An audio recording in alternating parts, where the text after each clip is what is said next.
The Republican Party in Delaware was once strong and vibrant, with national names like Pierre DuPont, Bill Roth, and Mike Castle. But times have changed, and now the Republican Party can't even find candidates to run for the state's top jobs.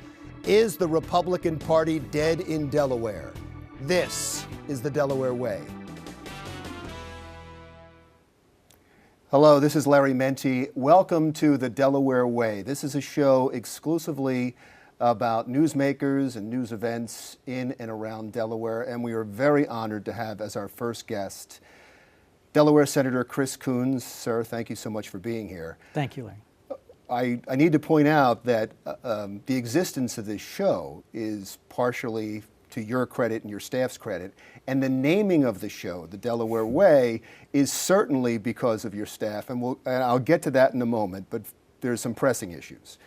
The I-495 bridge, structural damage caught by an engineer, not during a regular inspection, so credit to him. It had to be closed down in the middle of the summer. You came up with a couple of $1 million pretty quickly. Good job. And now what? How quickly can it be fixed? Well, we don't yet know how long it's going to take to either shore up and stabilize and reopen or to repair and replace the I-495 bridge. This is a critical piece of highway infrastructure for our community. As you referenced, there's something like 90,000 commuters a day that use that bridge to go north and south in our region. So this is hugely frustrating and a big inconvenience.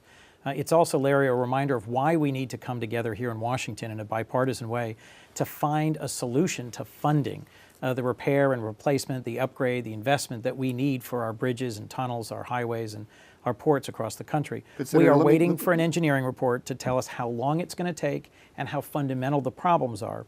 It's a few supports for a highway that's 50 feet up in the air. They have found cracking at the very base.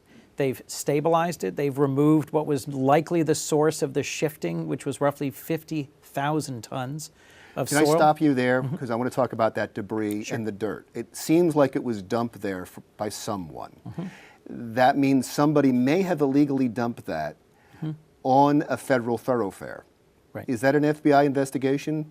Should it be investigated by the federal government? I'm not sure who's going to investigate it first, whether it'll be a federal or state investigation, but there clearly is the possibility here of criminal wrongdoing, certainly of a lawsuit for recovery of damages.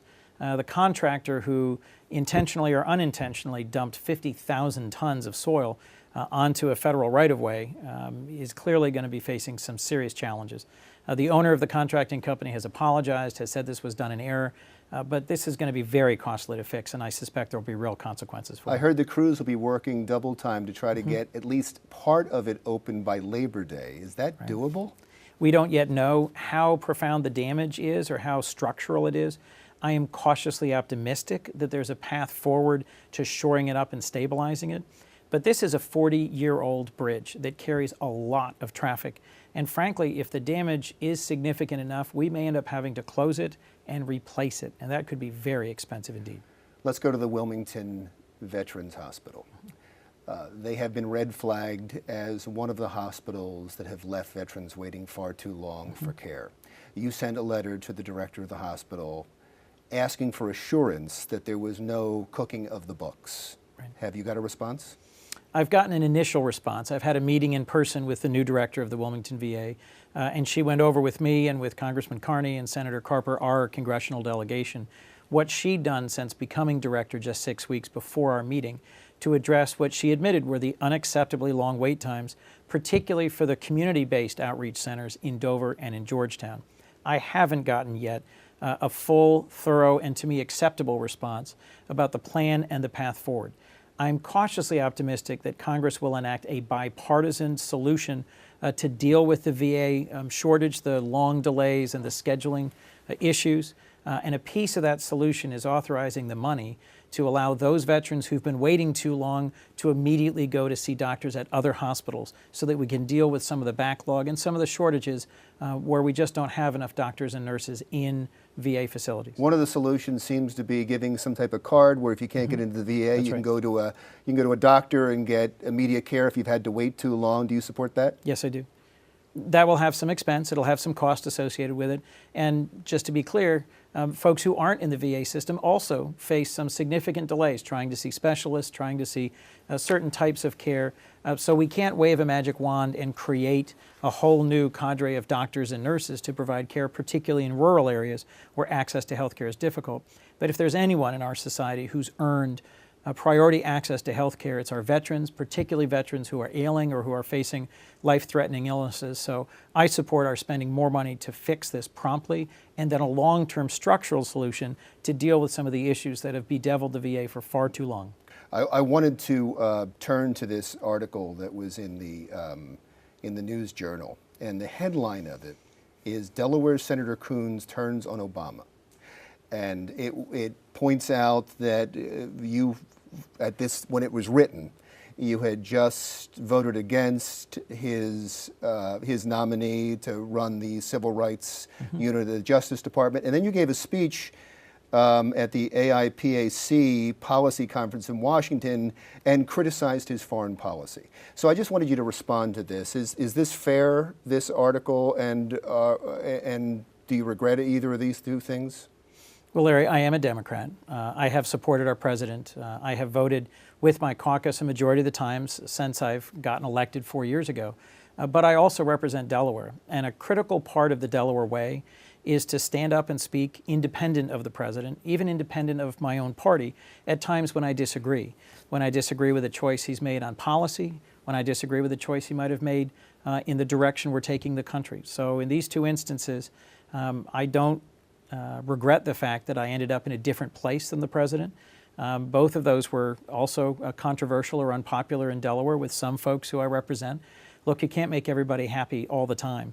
If you try to, you'll simply make nobody happy. We should point out that the speech you gave was about our involvement in Syria. And, that's right. And you thought at the time that we had lost some credibility because we didn't act. That's right. Act quickly enough. The point that I made there, frankly, Larry, was that when the president and treaties and statutes, commitments we've made as a country, draw a red line in the sand and say that if you use chemical weapons against your own people, we will act. When the president says that publicly, and then demonstrably, the dictator of Syria used gas to kill over 1,000 innocent civilians in his own country, I thought we should have acted.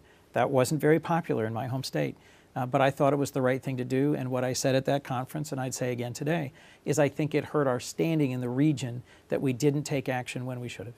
You also voted against Debo Adegbile, and there was another article, again, this was from Gannett out of Washington, that says you were working to repair damage after a controversial vote. And in the body of this, it says that you told African American leaders in Delaware that you regretted the vote, and if it comes up for a vote again, you would vote for him. That's Is that not true? accurate. No, that's not accurate. What I did say in a number of meetings with a number of African American community leaders was that I regretted any offense or any disrespect that they took from my vote. The interpretation many leaders in the African American community and in the pro-civil rights community of Delaware took from that vote an affront or an offense. And so I regretted that it caused that sense of disrespect to them. The ACLU, the NAACP gave me a 100% rating for my votes last year, and my confidence is they'll do that again next year. But on this issue, we parted company. I'm the co-chair of the Law Enforcement Caucus in the Senate. I was responsible for the leadership and support of a county police department for a decade.